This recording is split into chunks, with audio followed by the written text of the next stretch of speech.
For 7 years, not a soul in Redemption Creek heard Josephine Hayes speak a word.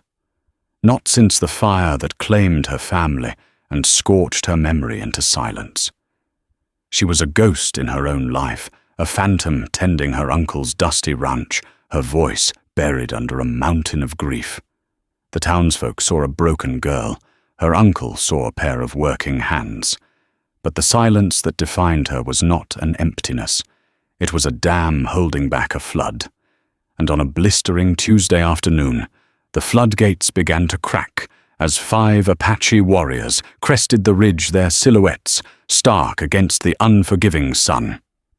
They didn't come for plunder or for war. They came for her. The world for Josephine Hayes was a tapestry woven in 3 dull colors, the bleached brown of the parched earth, the faded blue of the endless sky, and the flat gray of routine. Every day bled into the next, with the same oppressive rhythm.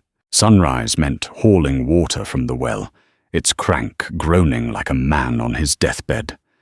Midday meant mending fences under a sun that offered no mercy, the heat shimmering off the ground in dizzying waves. Sunset meant a meager meal, with her Uncle Walter and Aunt Helen eaten in a silence as thick and heavy as wool blankets in July. It had been 7 years since the fire. 7 years since she'd been found wandering the blackened ruins of her family's homestead, her face smudged with soot and her throat raw from screams no one had heard. The doctor, a portly man named Alistair Finch, had called it a trauma of the spirit. He'd said her voice was locked away and only time held the key. But time had proven to be a clumsy locksmith. Her Uncle Walter Blackwood, a man whose kindness had long been eroded by hardship, had taken her in. He was her mother's brother, but shared none of her warmth. Walter was a man of practicalities. A spare bed was a waste if it wasn't for a working body. So Josephine worked. She cooked, she cleaned, she mended, she toiled in the sun until her skin was the color of worn leather, and her hands were a geography of calluses and scars. She did it all without a single word, her silence a constant, unnerving presence in the small, grim ranch house. Her Aunt Helen was a woman who seemed to be perpetually shrinking, folding into herself to avoid her husband's sharp edges. She would sometimes look at Josephine with a flicker of pity in her pale, watery eyes, occasionally leaving a small biscuit by her bedside, a gesture that was the closest thing to affection Josephine had known in years. But Helen never pushed, never tried to break the silence. She was too afraid of the noise it might make. On this particular afternoon, the heat was a physical weight. The chickens huddled in the sliver of shade beneath the coop, their beaks open. The lone horse in the corral, a sway-backed gelding named Patches, stood motionless, head hung low. Josephine was scrubbing the porch steps, the rough brush scraping against the wood in a steady rhythmic rasp. It was the only sound besides the buzzing of flies. She felt them before she saw them, a subtle shift in the air, a vibration in the ground that traveled up through the soles of her worn boots. Her hands stilled, her head lifted eyes scanning the low ridge that bordered the western edge of her uncle's property. For a moment, there was nothing but the shimmering heat. Then they appeared. 5 riders. They were not cowboys. They were not prospectors. They sat astride their painted ponies with an innate grace that spoke of a life lived in the saddle. Their long dark hair unbound, their torsos bare and gleaming with sweat. They moved with a slow, deliberate purpose that was far more menacing than a wild charge. They were Apache warriors, the bogeymen of settlers' tales, the specters of whispered fears around campfires. Josephine froze, the wet brush dripping onto the wooden step. A cold dread, sharp and familiar, pierced the dull armor she had built around her heart. It was the same dread she felt in her nightmares, the ones filled with smoke and shadows and screams she couldn't make. The back door slammed open. Walter stood there, his face a blotchy red, a Winchester rifle clutched in his white-knuckled grip. "Get inside, girl, now!" He hissed, his voice cracking with fear. Helen hovered behind him, her hand pressed to her mouth, her eyes wide with terror. But Josephine couldn't move. Her feet were rooted to the porch. Her gaze was locked on the lead rider. He was taller than the others, with broad shoulders and a stern, unreadable expression. He didn't carry a rifle, but a bow was slung over his back, and a long knife was sheathed at his hip. There was a jagged white scar that cut through his left eyebrow, giving him a look of permanent intensity. He rode with an unnerving calm, his eyes sweeping over the meager ranch, taking in the scrawny chickens, the tired horse, the grim house. He seemed to dismiss it all as insignificant. Then his eyes found Josephine, and they stopped. The world seemed to fall away. The buzzing of the flies, the pounding of her own heart, her uncle's panicked whispers, it all faded. There was only the blistering sun and the warrior's dark, penetrating gaze. He wasn't looking at her the way other men in town did, with pity or curiosity. He was looking at her as if he were reading the pages of a book he'd been searching for. They stopped 20 yards from the porch, a silent, imposing line of 5. The tension was a physical thing, a wire stretched to its breaking point. Walter fumbled with the Winchester, trying to aim it with trembling hands. "State your business," he yelled, his voice a poor imitation of authority. The lead warrior ignored him completely. His focus remained solely on Josephine. He slowly dismounted, his movements fluid and precise. He handed the reins of his horse to the man beside him, a younger, leaner warrior with a restless energy. The leader took a step forward, then another. "Get back!" Walter shrieked. "I'll shoot, I swear to God, I will!" The warrior didn't even flinch. He continued his slow, deliberate approach until he stood at the bottom of the 3 porch steps, his shadow falling over Josephine. He was close enough now that she could see the intricate beadwork on his leggings, the fine lines around his eyes, the profound stillness in his posture. He smelled of horse leather and the wild, clean scent of the high desert. He stopped, his gaze unwavering. He lifted a hand, not in a threat, but in a gesture that commanded silence. He looked past Walter, past the rifle, past the years of grime and toil, and looked directly into Josephine's soul. Then he spoke. His voice was low and resonant, the English words carefully formed, as if they were foreign objects in his mouth. "You," he said, his voice a low rumble that vibrated through the wood of the porch. "We have come for you." He reached into a leather pouch at his side and pulled something out. He held it up in his palm. It was a single, perfect eagle feather, its tip dyed a deep crimson. He offered it to her. And in that moment, the silent girl, the ghost of Redemption Creek, felt the first crack appear in the dam she had built around her heart. It was a gesture she didn't understand from a man she should have feared above all others. But in his eyes, she saw not a savage, but a man on a quest. And somehow she knew, with a bone-deep certainty, that his quest and her silence were about to end together. The eagle feather hung in the space between them, a silent question in the superheated air. Its crimson tip was the color of a fresh wound, a stark contrast to the bleached landscape. Josephine's gaze flickered from the feather to the warrior's face. His expression was impassive, carved from stone, yet his eyes held a depth that belied the stillness. They were not cruel eyes, but they were relentlessly searching. What do you want with her?" Walter stammered, his bravado crumbling into a pathetic whimper. The Winchester's barrel wavered, its aim dipping towards the ground. "She's just a girl, a simple girl. She ain't done nothing to you or your people." The warrior Kyle did not grant Walter the courtesy of a glance. His universe had contracted to the space on the porch, to the silent young woman who stood before him, her eyes wide, with a mixture of terror and a strange, nascent curiosity. The four other warriors remained mounted, motionless, as statues, their presence a suffocating blanket of menace.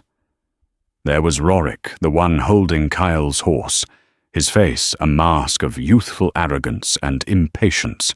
Beside him, the older grizzled Torin watched with hooded, wise eyes. The other two, Darian and Bram, were shadows, their features indistinct, but their purpose clear. They were a single, deadly unit. Josephine's mind raced. Apaches were a terrifying, abstract concept, the villains of stories told to frighten children and justify hatred. They were said to be merciless, ghostly figures who swept out of the desert to burn and kill. But the man before her was not a ghost. He was solid, real, and his focus on her was so absolute it was like a physical touch. Why her? The question echoed in the silent chambers of her mind. She was nothing. A voiceless drudge on a failing ranch. What could a warrior chief possibly want with her?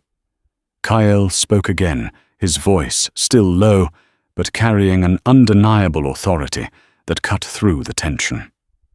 She is not simple. She carries a key.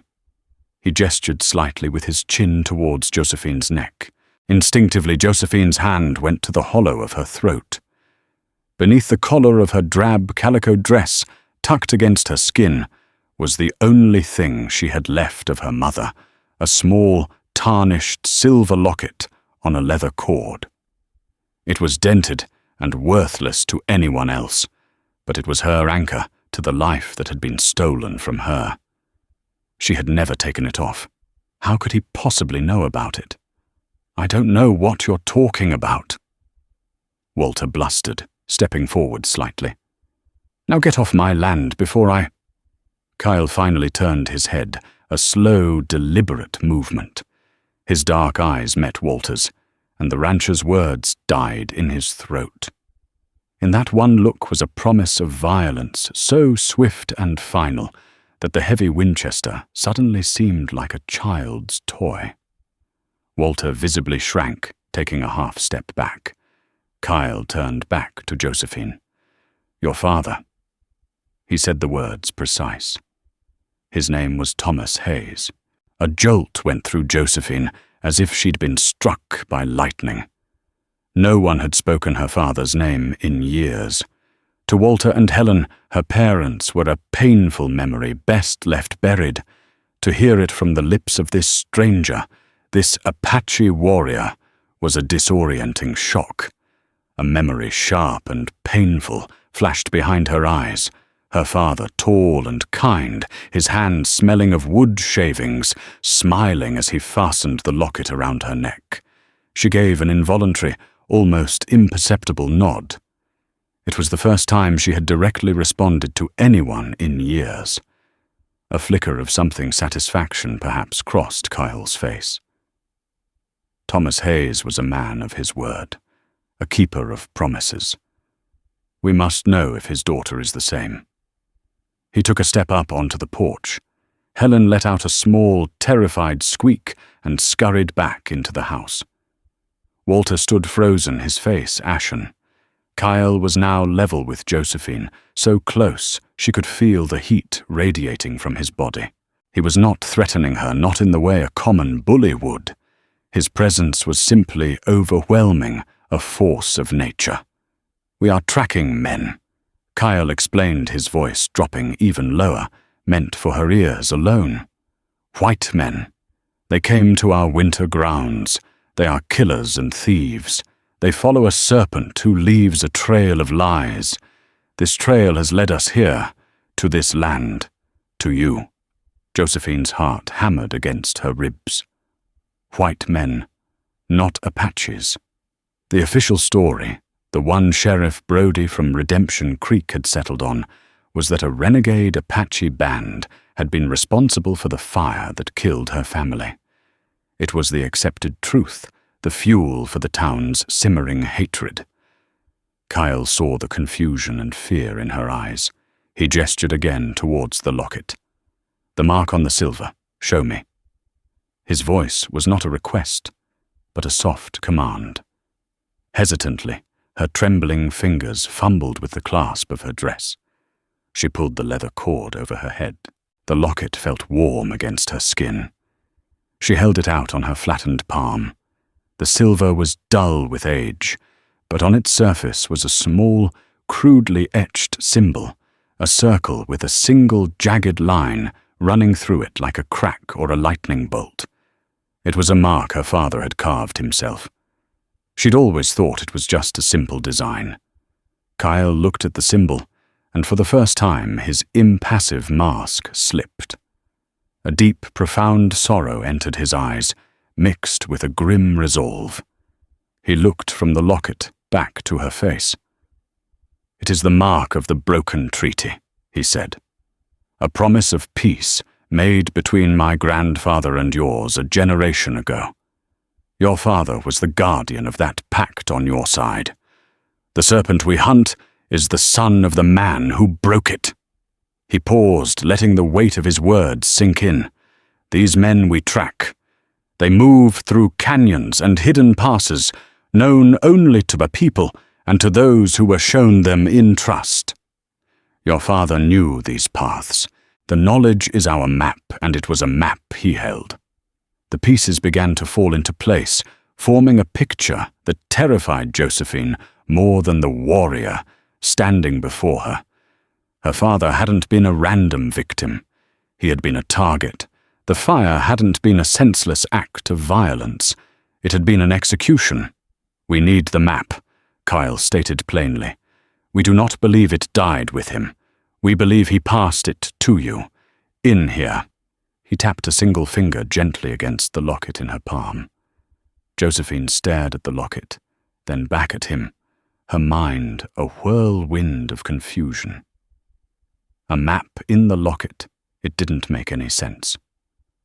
"We do not have time," Kyle said, his gaze hardening slightly. "The serpent's trail grows cold. You will come with us. You will show us the path." "No." Walter finally found his voice. "Absolutely not. You can't take her. I forbid it." Rorik, the impatient young warrior, spurred his horse forward a few steps, his hand resting on the knife at his belt. "This old man talks too much," he said in his own language, his tone sharp. Kyle raised a hand, and Rorik immediately halted, his face sullen. Kyle's eyes returned to Josephine, ignoring Walter completely. This was a transaction between the two of them. "We will not harm you," Kyle promised. "You have my word. The word of the grandson of Running Bear, who made the pact with your grandfather. We seek only justice for our dead, the same justice you were denied." He held her gaze, and in that moment she saw the truth of his words. He was speaking of the fire that killed his people, but he was also speaking of the fire that had killed hers. They were bound by the same flames, set by the same hands. He was offering her a choice, but it was the illusion of one. If she refused, he would likely take what he wanted by force, and the outcome for her aunt and uncle would be grim. But if she agreed, what then? A journey into the hostile wilderness with 5 Apache warriors, enemies of her people. It was madness. And yet, what was she leaving behind? A life of silent servitude, a home without love, a town that looked at her with pity. For 7 years she had been a prisoner of her past.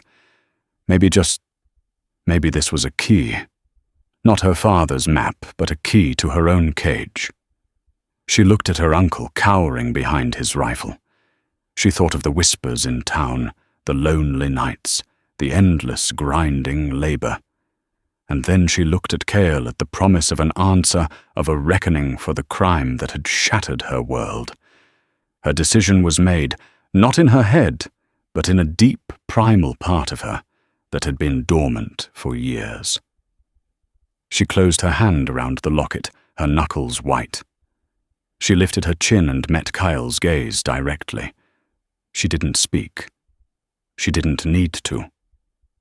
She gave him a single, resolute nod. Kyle held her gaze for a long moment. Then he too nodded. The bargain was struck.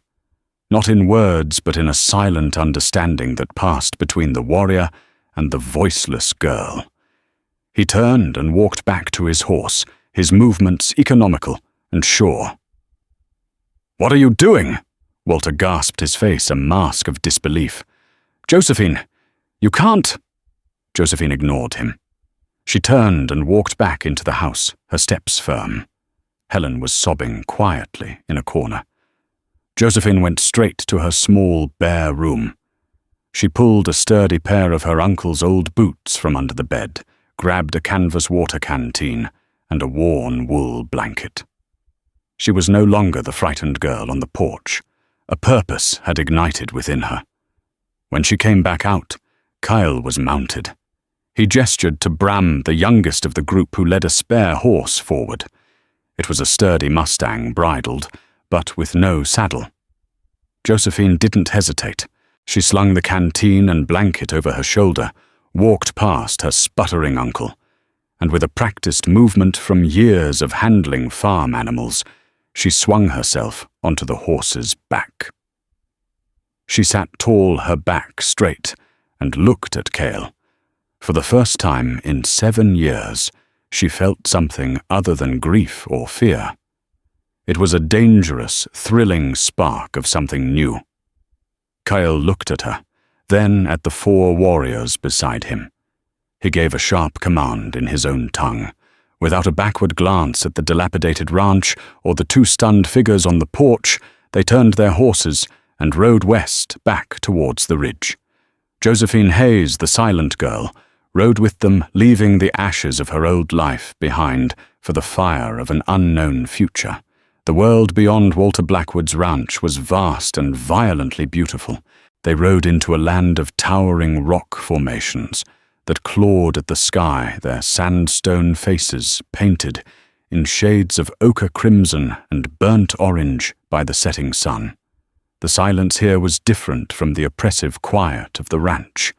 It was a living thing, filled with the whisper of the wind through sparse creosote bushes, the cry of a distant hawk, and the rhythmic plodding of the horses' hooves on the rocky ground. For the first day, Josephine rode in a state of heightened, terrified awareness. Every muscle in her body was coiled tight. She was surrounded by 5 of the most feared warriors in the territory, men who could kill her with a silent arrow or a flick of a knife. She rode in the middle of their formation. Kyle was always in the lead, his eyes constantly scanning the horizon. Darian the scout often ranged far ahead or to the sides, a phantom who would disappear for an hour and then reappear on a ridge as if from thin air. Torin the elder warrior rode behind her, his presence a steady, unspoken weight. He never spoke to her, but she often felt his watchful eyes on her back, a gaze that was neither friendly nor hostile, merely observant. The most unnerving presence was Rorik. He rode beside her often, letting his horse drift uncomfortably close. He made no secret of his contempt. He would watch her with narrowed, mocking eyes, as if daring her to show weakness. He saw her as a burden, a soft white woman who would slow them down. His hostility was a palpable thing, a constant low-grade threat that kept her on edge. The youngest Bram remained mostly silent, his gaze often filled with a wide-eyed curiosity as he watched both her and his fellow warriors learning. Kyle, however, treated her not as a prisoner, but as a reluctant partner. He set a hard pace, but he was mindful of her needs. When they stopped to rest the horses, he would ensure she had water before he drank himself. He never offered empty comforts, but his practical considerations were a form of respect she hadn't experienced in years. On the evening of the second day, they made camp in a hidden alcove, a natural bowl in the rock that shielded them from the wind and prying eyes. The warriors moved with an efficient, practiced grace. A small smokeless fire was kindled. Rations of dried meat and corn were passed around. Josephine's stomach churned with a mixture of hunger and anxiety. She sat apart, her back against a rock wall, watching them. They spoke to each other in their own language, their voices low and guttural. It was a conversation of brothers, punctuated by occasional shared glances and grim nods. They were a tribe, a family, bound by blood and purpose. She was an outsider, an alien thing in their world. Kyle walked over and sat on his haunches, before her breaking the circle of his men. He offered her a strip of jerky. His face was cast in shadow by the flickering firelight, the scar above his eye, a pale line in the darkness. "You have written well," he said. It was not a compliment, but a statement of fact. Josephine took the jerky, her fingers brushing his. The brief contact sent a strange warmth through her. She nibbled on the tough, salty meat, the first food she'd been able to stomach since leaving the ranch. "Tomorrow the tracking will be more difficult," he continued, his voice low. "The serpent is clever. He covers his trail." He looked at the locket, which she now wore, on the outside of her dress. "You have thought about the map." She shook her head, a small, frustrated gesture. She had spent hours staring at the locket, running her thumb over the etched symbol. She'd tried to open it, but it was sealed shut likely by years of tarnish and grime. It felt like a solid piece of metal. Kyle seemed to understand. He didn't press her. Instead, his gaze softened slightly. "Your father, tell me of him." The question startled her. No one had asked her about her father. They had only spoken about the tragedy of his death. The request to remember him as a man, as a person, was unexpected. A knot formed in her throat. She wanted to answer. For the first time in 7 long years, a desperate, aching need to speak rose within her. She opened her mouth, but only a dry, rasping sound came out. The muscles in her throat felt frozen, rusted from disuse. Panic flared in her chest. The words were there, trapped just behind her teeth, but she couldn't force them out. Frustration and shame burned her cheeks. She looked down, her hair falling forward to hide her face. She felt a gentle touch on her chin. Kyle had leaned forward, his fingers lifting her face, so she had to meet his eyes. There was no impatience in his gaze, only a deep, profound understanding. "The words will come when they are ready," he said softly. "Grief is a strong lock, but you carry the key to that as well." He let his hand drop. "Rest. We ride at first light." He rose and returned to his men, leaving Josephine with a maelstrom of emotions. He had seen her struggle, her failure to speak, and had not pitied her. He had understood. It was a moment of connection so powerful it left her breathless. The next day, as Kyle had predicted, the trail grew faint. They entered a labyrinth of canyons where the wind had swept the ground clean. Darian the scout seemed to grow frustrated, casting about like a hound that had lost the scent. Rorik's mood soured even further, and he shot Josephine venomous looks, as if her presence was the cause of their troubles. By midday they reached a dead end, a sheer canyon wall rising hundreds of feet before them. Kyle dismounted and studied the rock face. "The trail ends here." Darian announced, his voice tight with frustration. "It is as if they vanished into the stone." "No one vanishes," Torin said, his voice a low rumble. He dismounted and joined Kale, his experienced eyes scanning the area. Josephine slid off her horse. Her legs were shaky, her body sore from the unaccustomed riding. She looked around at the towering walls that trapped them. A sense of hopelessness began to creep in. Perhaps this was all a mistake. Perhaps she had no key, no map. Her gaze fell upon a peculiar pattern of erosion on the canyon wall to her right. A series of horizontal ledges, almost like steps, were interspersed with dark vertical cracks. It looked impassable, but something about it sparked a flicker of a memory. A story her father used to tell her a silly tale about a coyote who could climb the sky by jumping from cloud to cloud. He told it to her one afternoon while they were exploring a small cave not far from their homestead. He'd pointed to a similar-looking rock formation and called it the Coyote's Ladder. She walked closer to the wall, her eyes tracing the pattern. The Coyote's Ladder. Her father had said it was an old trick of the eye, that from a distance it looked solid, but up close it was a secret stairway. She turned to Kyle, her heart starting to beat faster. She had to tell him. She had to make him see. She pointed a trembling finger at the wall. Kyle and the others followed her gaze, but their expressions were blank. They saw only rock. "What is it?" Kyle asked, walking to her side. She tried again to speak. The urgency was a physical force inside her. Coyote's Ladder. The words were on the tip of her tongue. She focused on his face, on the patient intensity in his eyes. La. The sound was a pathetic croak. Rorik snorted in disgust. "She is useless," he spat in his own language. "A mute fool leading us on a wild goose chase." A hot flash of anger cut through Josephine's fear and frustration. It was an emotion she hadn't felt in years. She glared at Rorik, then turned back to Kyle, her eyes pleading. She wouldn't be dismissed. She pointed more forcefully at the wall, then mimicked a climbing motion with her hands, her movements jerky and desperate. She then pointed to herself, and then to her locket. "My father showed me." Kyle watched her, his expression thoughtful. He ignored Rorik's grumbling. He walked to the wall where she had pointed and ran his hands over the rock. He pressed on a section that looked solid, and a small chunk of loose rock crumbled away, revealing a dark gap behind it. He peered inside. He turned back to the group, his eyes gleaming with renewed purpose.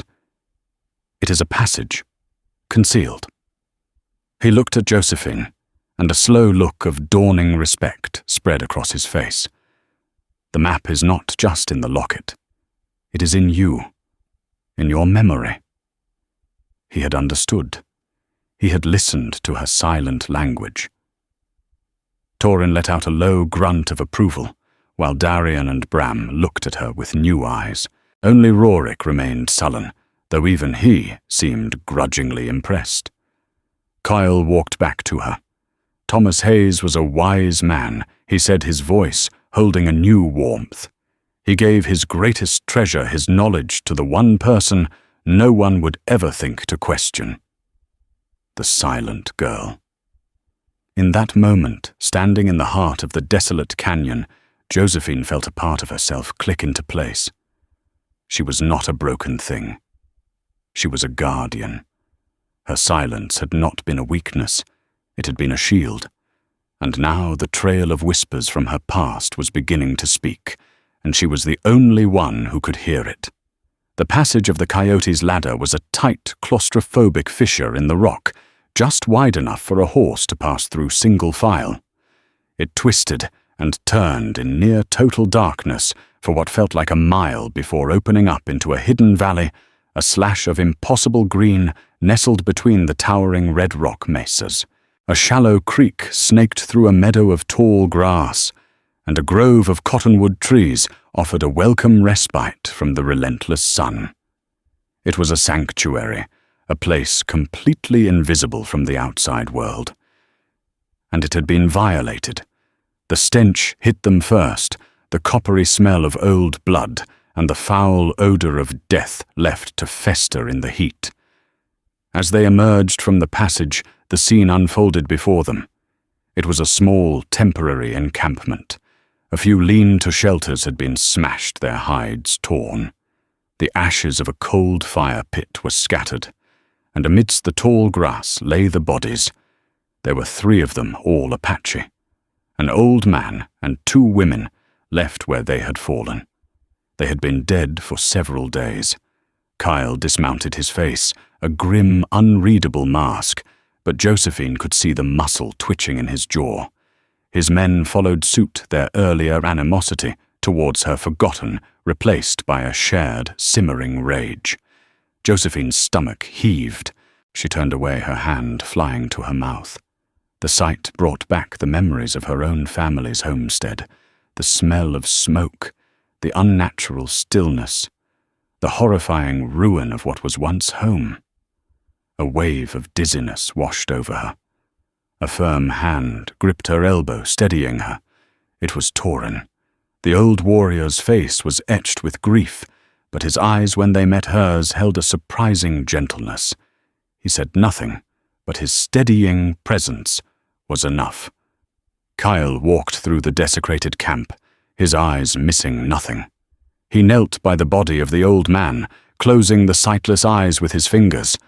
Darian and Bram moved off, circling the perimeter, their instincts as warriors taking over.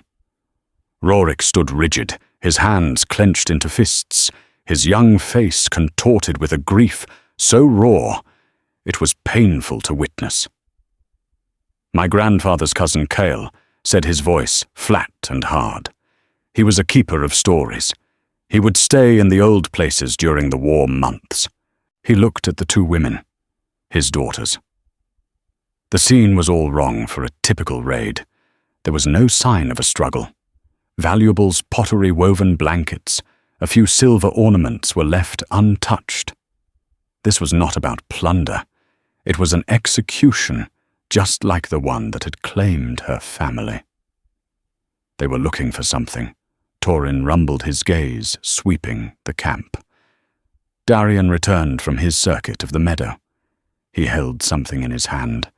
They were careless, in a hurry. He held it out for Cale to see. It was a spur, not the simple functional kind used by most cowboys. This one was ornate, made of polished steel with a silver inlay, forming the shape of a coiled rattlesnake. Josephine stared at the spur. She had seen one like it before. Just once. A few months ago, a group of riders had passed by her uncle's ranch. They were rough men with cruel mouths and arrogant postures.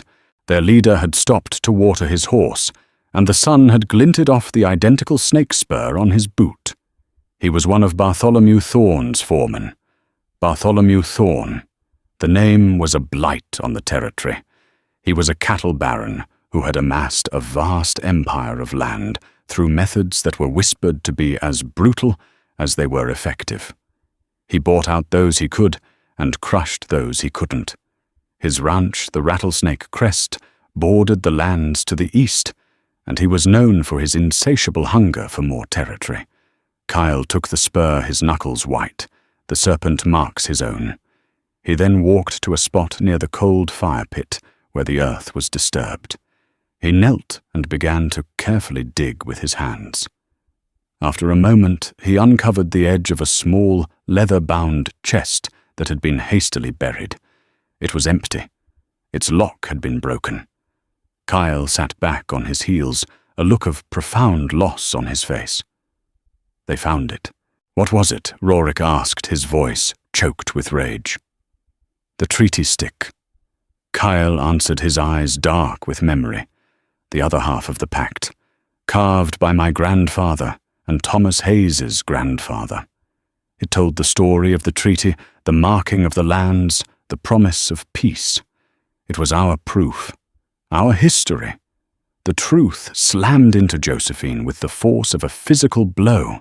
The locket, the treaty stick, her father's knowledge of the land, Bartholomew Thorne's ruthless expansion. It all connected. Thorne didn't just want more land. He wanted to erase any claim anyone else had to it. He wasn't just breaking the treaty. He was trying to expunge it from history itself. To do that, he needed both pieces of the pact and the knowledge of the lands it protected. He had hunted Cale's people for the treaty stick, and he had hunted her family for the map. He killed them, Josephine whispered. The words came out in a raw, broken rasp, the first she had spoken in 7 years. They felt alien in her own mouth, tearing at her throat. Thorn. He killed my family. The 5 warriors turned to look at her. The sound of her voice, however weak, was as shocking as a gunshot in the quiet valley. Kyle rose and came to her. His face was a study in grim intensity. "Speak," he commanded, his voice gentle but firm. "Tell me." And the dam broke. The words came out in a torrent, clumsy and painful at first, like a limb that had fallen asleep and was just waking up.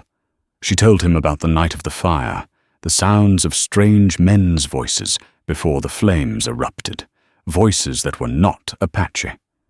She told him about Sheriff Brody's quick, convenient conclusion that it was a renegade raid. She told him about Thorn's men passing the ranch, their arrogant smirks the snake spur she had noticed. The words tumbled over each other, a 7-year flood of silence finally released. Kyle listened without interruption, his gaze never leaving her face. When she was finished, breathless and shaking, the valley was silent, save for the buzzing of flies. "Your Sheriff Brody is either a fool or on Thorn's payroll," Cale stated. "Likely both." He looked from Josephine to the bodies of his kin. "This serpent Thorn. He poisons everything he touches. He set the fire that killed your parents and blamed my people to sow fear and hatred. It makes it easier for him to take what he wants when his neighbors are too afraid of us to notice the real snake in their midst." Rorik slammed a fist into his palm. "Then we ride to this rattlesnake crest. We will burn his empire to the ground and take his head and be branded as the very murderers he claims we are." Torin countered, his voice a steadying balm to Rorik's fire. "We would be hunted down by the army. That is not justice. It is suicide." "Torin is right," Cale said. He looked at the spur in his hand. "Thorn has made one mistake. He believes he has erased the past. He has the treaty stick, and he believes the map died with your father." He turned his intense gaze back to Josephine. "But he is wrong. He does not know about the locket, and he does not know that the true map survived. In you." A new resolve settled over Josephine. The grief was still there, a hollow ache in her chest, but it was no longer a paralyzing fog. It was now a fire for justice, the same justice Kyle was seeking. "What is in the locket?" she asked, her voice stronger, now more certain. Kyle took a step closer. "I do not know for sure, but I believe it is the key, the final piece of the puzzle. The one thing that can prove Thorn is a liar and a murderer." He reached out his calloused fingers, gently touching the silver locket that lay against her collarbone. "We must open it." The serpent was no longer a faceless monster from her nightmares. He had a name, Bartholomew Thorn, and the trail of whispers had led them right to his door. Now they had to find a way to prove his guilt, a task that seemed as impossible as climbing the sky on a coyote's ladder. But as she stood in that valley of death, surrounded by these fierce, grieving men, Josephine Hayes knew she could not be silent ever again. The grim discovery in the valley had forged a new urgent unity among them. They rode hard, a shared purpose, burning away their differences, but the land itself turned hostile. The sky bruised with storm clouds, and the wind began to howl. A violent tempest erupted from the heavens, forcing them to take shelter in a deep overhang on the side of a mesa, a shallow cave that offered refuge, as rain fell in blinding sheets and thunder shook the very rock beneath them. The storm outside mirrored the tension within. In the cave's dim light, Kyle turned his attention to the one object that had guided them this far. "Let me see it," he said quietly to Josephine, nodding toward the locket. She handed it to him, and he took out a small, sharp knife. His large warrior's hands were surprisingly deft as he worked the blade's tip into the tarnished seam. With a soft click, the locket sprang open. Josephine leaned in her breath, catching. Inside, pressed into two small recessed circles, were not a map, but a single dried seed from a lone pine tree and a tiny, tightly folded piece of paper protected by a thin layer of waxed canvas. Kyle carefully pried the paper out and unfolded it. It was a document written in her father's elegant hand. It was a sworn statement, an addendum to the original treaty, detailing the exact boundaries of the lands promised to Kyle's people. It was signed by her father, Thomas Hayes, and by Bartholomew Thorne's father, Elias. And at the bottom was a third signature, a crude X mark, beside a name that stole the air from Josephine's lungs, Walter Blackwood. The betrayal was a physical blow. Her uncle knew. He had been a witness to the entire truth, and his silence over the years had been a cage built of his own cowardice. "This paper is Thorne's death warrant," Kyle said, his voice a low murmur against the storm. He then pointed to the seed. "And this is the map. It is from a lone pine, which grows only on Sentinel Peak. From there one can see all of Thorne's land. It is the strategic key to his defeat." Her father hadn't left a simple drawing, but a destination, a purpose. "He let me live a lie," Josephine whispered, her voice cracking with the fresh pain of her uncle's betrayal. The storm raged, a perfect reflection of her inner turmoil. Kyle's expression softened. The hard lines of the warrior eased, and she saw the man beneath one who carried his own deep wounds. "My sister was killed in Thorne's raid," he said, his voice so low the others couldn't hear over the thunder. "She was young. A part of me went silent too. When I first saw you on that porch, I saw that same silence of a deep wound in your eyes." He truly saw her not as a broken tool for his quest, but as an equal in suffering and in strength. Overwhelmed by his empathy, she reached out her hand, covering his. The simple human touch was an anchor.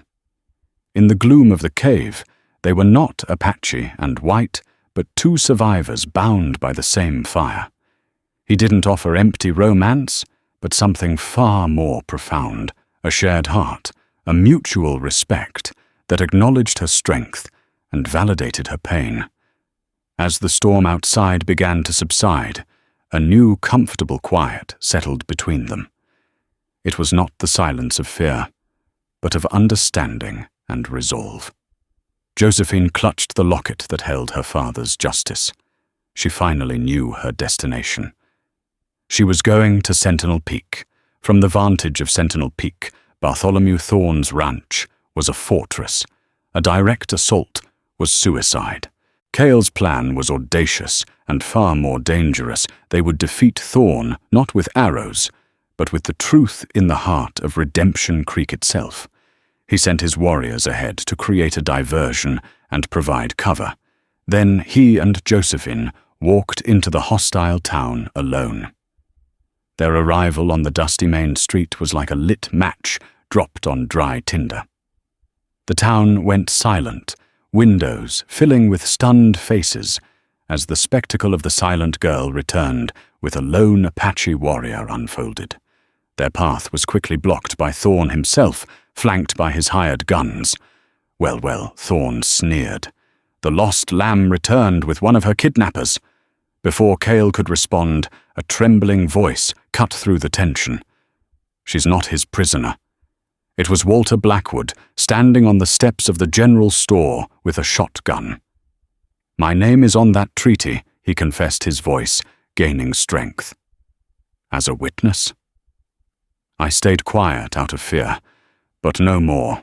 Thorne's face hardened, but Josephine stepped forward, holding the locket aloft. "You're looking for this Mr. Thorne," she called out, her voice ringing clear and steady for the whole town to hear.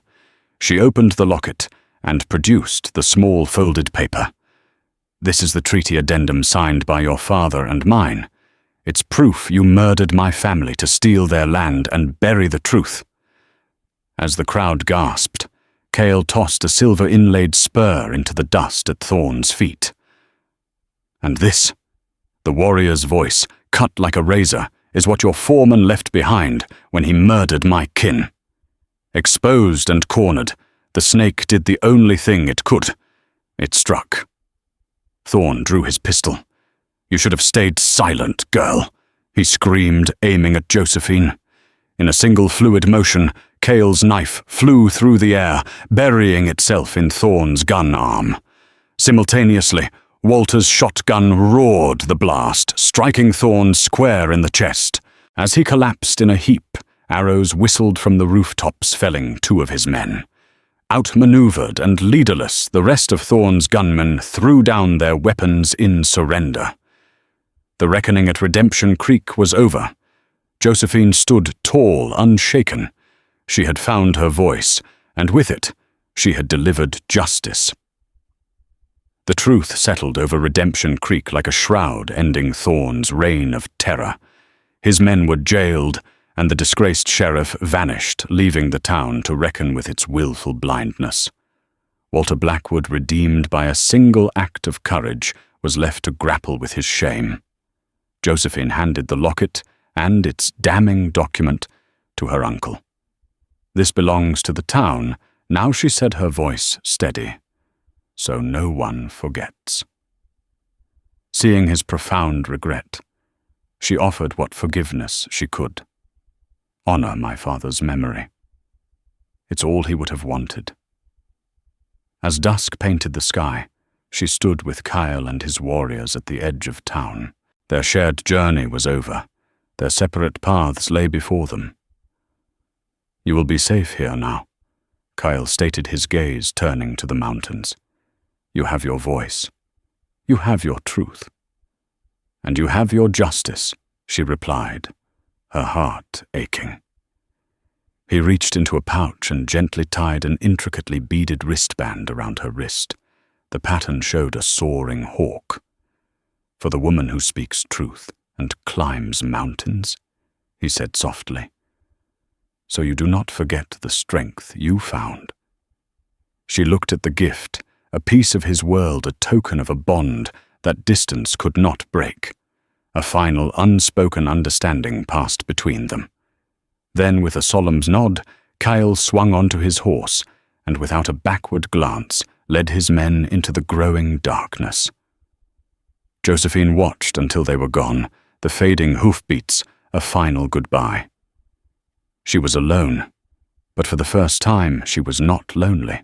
The gaping wound in her soul had begun to heal, the silence within her finally replaced by a quiet, unshakable strength. Her future was a story yet to be written, and she at last had the voice to tell it. Josephine's story is a powerful reminder that the quietest souls often harbor the fiercest strength. She began as a ghost, a silent witness to her own life, but when destiny rode up on 5 painted horses, she found the courage not just to speak, but to roar. Her journey from the desolate silence of grief to the resounding cry for justice is a testament to the resilience of the human spirit. She teaches us that our deepest wounds can become our greatest strengths, and that one voice speaking the truth can be more powerful than an army. If her story of courage and redemption moved you, please give this video a like to help it reach others. Share it with someone who appreciates tales of the untamed West and its unsung heroes. And don't forget to subscribe to our channel for more true-life dramas and epic stories from the frontier. Hit that notification bell because every legend starts with a single voice, and we have many more to share. Thank you for listening.